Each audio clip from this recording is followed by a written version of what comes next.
Hai, apa kabar? Iya, jadi sesuai dengan janji saya untuk bikin video rakit PC 1 bulan 1 kali, dan untuk di bulan Juni ini saya mau rakit PC yang temanya full menggunakan part dari AMD. Kalian bisa lihat di sini, untuk VGA-nya saya pakai dari Radeon, terus juga CPU-nya di sini Ryzen, dan juga tentunya motherboard-nya dari AMD. Dan selain itu, tema yang saya bakal pakai di video rakitan PC kali ini adalah dari non-RGB. Jadi kalau kalian cari di luaran sana, di video-video di YouTube, rata-rata rakitan PC itu ya hampir semuanya menggunakan tema full RGB.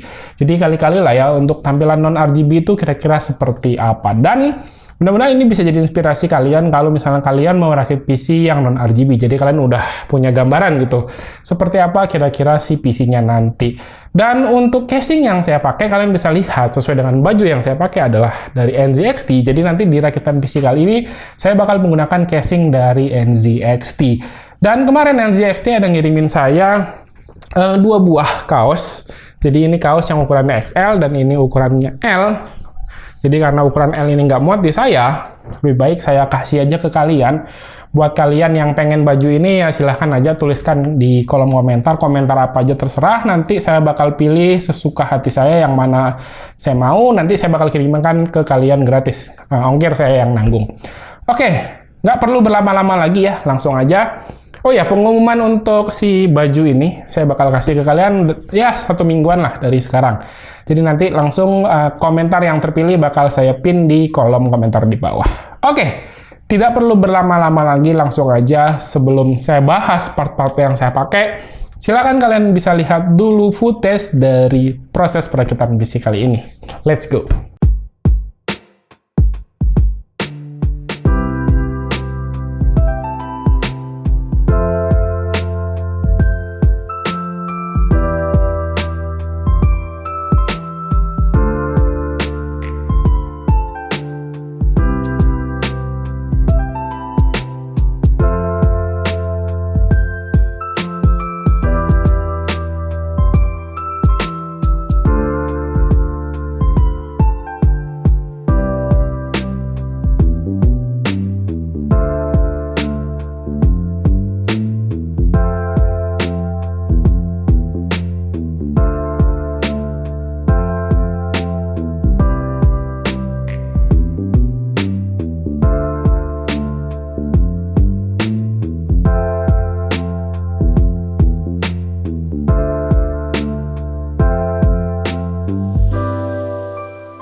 Yes, untuk PC rakitan kali ini udah jadi. Ternyata untuk tema non-RGB itu cakep juga ya. Cocok lah buat kalian yang seneng yang simple-simple, minimalis gitu, nggak terlalu rame dengan lampu-lampuan. Dan untuk rakitan PC-nya tuh ya seperti ini, casingnya warna hitam dan putih, terus dalamnya juga rata-rata full hitam, jadi kelihatannya tuh stealthy banget, jadi kayak misterius gitu ya.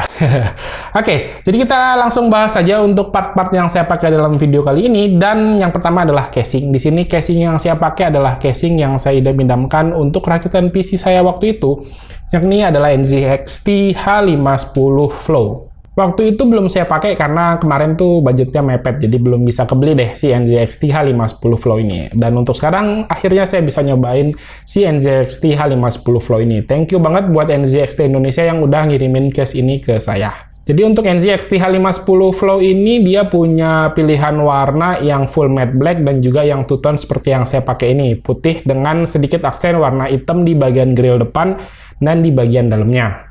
Untuk ukuran motherboard yang masuk ke case ini adalah ukuran ATX, MATX, sama Mini ITX. Cuman kalau menurut saya bagusnya supaya kelihatan lebih oke gitu ya, pakai motherboard ATX saja. Di paket penjualannya ini udah dikasih dua fan bawaan yang non-RGB juga. Kelebihan case ini tentunya airflow yang udah dibenahin, jadi ini lebih bagus ya, karena depannya udah grill semua sama ada dust filternya. So, aliran angin bakal lebih lancar dan ya nggak akan ada kejadian overheat seperti di H510 yang lama. Selain itu, NZXT H510 Flow ini udah punya kabel manajemen yang sangat bagus. Udah dikasih dudukan buat kabel-kabel, sama udah ada Velcro strap-nya. Dan so far ini adalah casing yang kabel manajemennya paling mudah yang pernah saya kerjain. Untuk I/O di bagian depan ada USB A 3.2 sama USB-C, sama satu lagi ada combo jack audio 3,5 mm. Next, lanjut untuk motherboardnya. Di sini saya pakai motherboard tertinggi dari CPU AMD saat ini, yakni ASRock X570 Ti-Chi.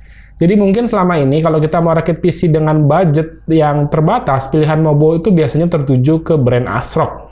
Karena motherboard dari mereka rata-rata punya harga yang sangat kompetitif. Tapi jangan salah juga ya, karena mereka juga punya kok motherboard yang high-end macam X570 Ti-Chi ini. Kalau kalian cari di marketplace, motherboard ini dijual di harga sekitar ya 5,1-5,2an gitu. Dan motherboard ini tuh udah super untuk CPU AMD yang pakai soket AM4, which is itu banyak banget pilihan CPU yang bisa kalian gunakan. Tentunya karena motherboard ini kelasnya udah high-end, bakal kuat ya ngeladenin CPU Ryzen 9 sekalipun. Terus sebenarnya motherboard ini tuh ada RGB onboard-nya di beberapa bagian, kayak di bagian heat spreader di VRM CPU, heat spreader di bagian SSD, sama di bagian depan dekat soket-soket SATA. Nyala RGB-nya ini bisa dikontrol pakai aplikasi ASRock Polychrome, cuman karena temanya rakitan PC kali ini adalah non-RGB, jadi ya saya matiin aja. Motherboard ini slotnya lengkap banget pokoknya, semua ada. Untuk RAM dia pakai DDR4, ada 4 slot, terus ada 8 slot SATA, ada PCIe Gen 4, ada 3 buah. Port I/O di belakang itu banyak banget pokoknya, dan tentunya ini udah support Wi-Fi 6 sama Bluetooth 5.2. Jadi kalian nggak perlu lagi beli modul Wi-Fi. Lanjut untuk bagian CPU, di sini saya pakai CPU dari AMD yang banyak banget peminatnya. Ini tuh CPU, salah satu CPU yang paling laris manis di pasaran, yakni Ryzen 5 5600X. Dan pas kalian, kalau kalian cari saat ini, di sekitaran Juni 2022, harganya tuh udah berangsur turun. Kalau kalian cari itu harganya di sekitar 3 jutaan lah, antara 3,1 sampai 3,5 juta, tergantung toko yang ngejualnya aja. CPU ini punya 6 core dan 12 thread, serta TDP di 65 watt. Sementara untuk base clock-nya ada di 3,7 GHz dan bisa ngeboost sampai di 4,6 GHz. Ya, ini bisa dibilang salah satu CPU mid-end yang cukup powerful dari AMD. Lalu untuk pendingin CPU, di sini saya lagi nyobain line up terbaru dari Deepcool, yakni Deepcool AK400 yang punya kipas full hitam, jadi sesuai dengan tema rakitan PC kali ini. Harganya bisa dibilang cukup terjangkau untuk sebuah HSF Tower, yakni di sekitaran 350.000. Untuk kompatibilitas soketnya dia cukup banyak. Dari Intel itu mulai dari LGA 1155 sampai LGA 1700. Untuk detailnya kalian bisa lihat aja ya di layar. Sementara untuk AMD dia hanya support untuk soket AM4 aja. Kipas bawaan dari HSF ini tuh ada satu, speednya tuh ya bisa diatur dari 500 sampai 1850 RPM. Dan tentunya kalian bisa tambahin satu kipas lagi kalau kalian mau untuk bikin konfigurasi push-pull, karena dalam paket penjualannya udah dikasih satu pasang kawat buat dudukan kipas satunya lagi. Secara desain di sini menurut saya tuh udah cakep banget, simple, clean, dan minimalis. Oh ya, kalian kalau beli HSF ini nggak perlu beli thermal paste lagi karena udah dikasih dari sananya ya.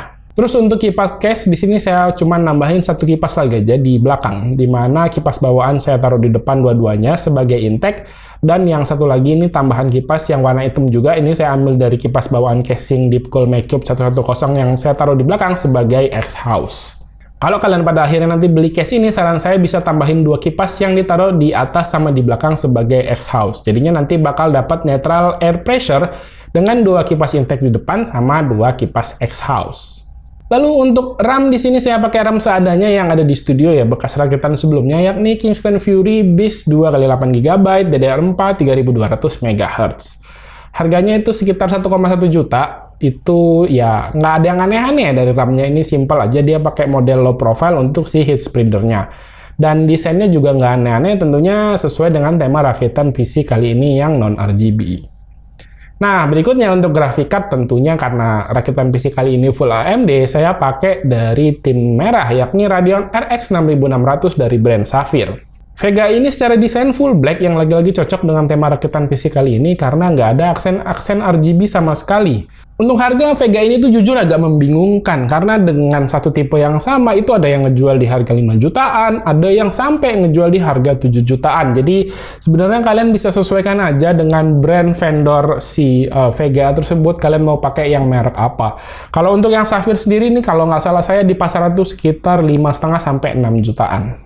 Tadinya supaya makin cakep saya mau pakein Vega vertical mount gitu ya dari Cooler Master, tapi ternyata pas dicobain ini mentok sama si HSF-nya.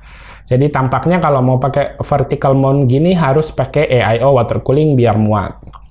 Nah, di sini awalnya saya tuh nggak terlalu banyak ekspektasi dengan Vega ini karena dari bentuknya kayak kurang yakin ya saya ya. Karena ukurannya tuh kecil banget buat sebuah Vega yang ternyata dia tuh powerful gitu. Untuk power connector dia cuma pakai 1x8 pin aja dan PSU minimal juga cuma di 500 watt aja.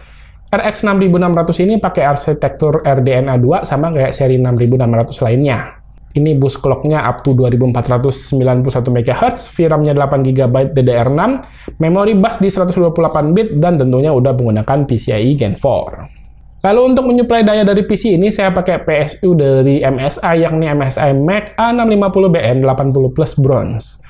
PSU ini menurut saya adalah salah satu opsi terbaik PSU 650 watt yang sertifikasi bronze karena dia punya range input yang sangat luas untuk sebuah PSU yang budget ya.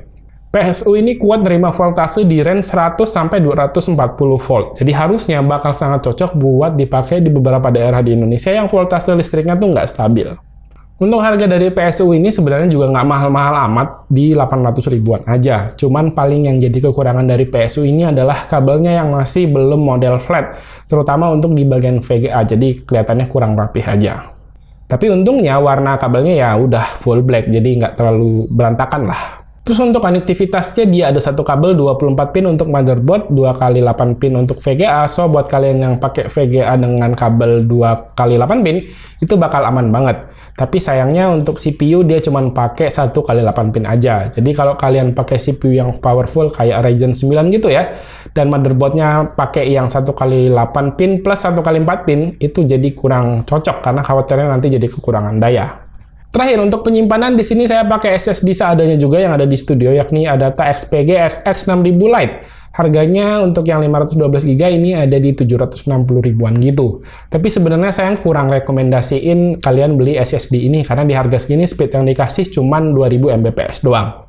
Saya pakai ini ya karena emang cuman ya ada ini doang di studio. Nah, kalau kalian merasa di 2000 Mbps ini udah cukup, bisa beli merek Midasford Lightning.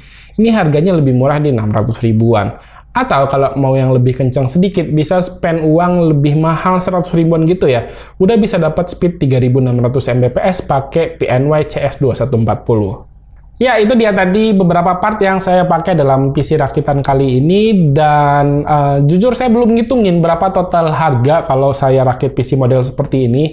Jadi nanti totalan harganya saya taruh aja di kolom deskripsi di bawah, kalian bisa baca. Dan saya akan lakukan beberapa tes benchmark sintetis untuk mengukur kinerja dari PC kali ini, dan juga saya bakal ukur pakai game yang beberapa game yang saya sering mainkan. Pertama, kita coba menggunakan Cinebench R23 di sini untuk mengukur bagaimana kinerja dari Ryzen 5 5600X. Untuk single core dia dapat nilai di 1521 yang ternyata masih sedikit di bawah Core i3 12100F. Dan untuk multicore dia dapetin skor di 10.644. Untuk suhu selama pengujian di R23 ini cuma mentok di 67,9 derajat Celcius aja. Tergolong dingin, tapi kalau lihat core clock-nya jarang banget bisa nembus di boost clock itu sampai 4.600 MHz. Dia rata-rata cuma ada di 4.300 MHz aja. Terus untuk benchmark GPU, saya pakai 3D Mark Tan Spy, dapetin skor 8018 poin, yang hasilnya bisa dibilang RX 6600 ini punya performa di tengah-tengah ya, antara RTX 3050 dan 3060. Dan ternyata untuk pendinginan kipasnya yang tadinya saya ragukan, ternyata di sini cukup efektif dan rata-rata suhu di 63,5 derajat Celcius aja. Lanjut untuk performa gaming, saya coba di dua game yang biasa saya mainkan. Pertama ada eFootball 2022, untuk settingan resolusi Full HD dan grafik saya setting di high. Ini bisa sangat stabil di 60 fps. Masih tergolong ringan lah game ini buat si RX 6600. Terus game kedua ini yang bikin saya kaget. Saya coba mainin game yang lumayan berat, yakni Forza Horizon 5. Resolusinya saya set di native 1440 atau 2K dengan grafik high. Ternyata masih bisa stabil di atas 100 fps. Jadi performa gaming RX 6600 ini udah sangat oke untuk kelasan harganya. Terakhir saya coba dipakai kerja ya untuk render dengan Premiere Pro, video 5 menit 54 detik dengan file video asli 4K di render ke resolusi 1440 30 fps. Untuk render video tersebut, RX 6600 butuh waktu 3 menit 54 detik. Performa segini sebenarnya udah lumayan oke, karena bisa render di bawah total durasi si videonya. Tapi kalau dibandingin sama RTX 3060, ini tuh masih lumayan tertinggal cukup jauh, di mana RTX 3060 cuma butuh waktu 2 menit 12 detik aja. Oke, segini dulu untuk video rakitan PC kali ini dengan tema full AMD dan tentu aja non-RGB.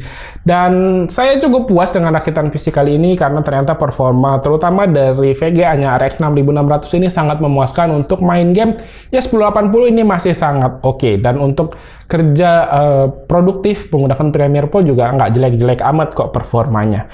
Dan ya, untuk kalian yang masih berminat untuk rakitin PC kalian, saya bisa bantu ngerakitin PC kalian tanpa ada biaya tambahan. Nanti kalian bisa konsultasi aja ke saya lewat Instagram, bisa DM di @gigadgetindo atau email ke saya. Email saya ada di kolom deskripsi.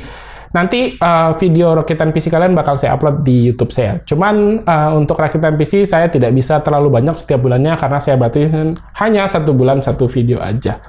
Dan oke, segini dulu untuk video kali ini ya. Terima kasih buat yang udah nonton. Silahkan like dan share video ini jika menurut kalian video ini bermanfaat. Reni pamit, sampai jumpa di video berikutnya. Yuk, bye-bye.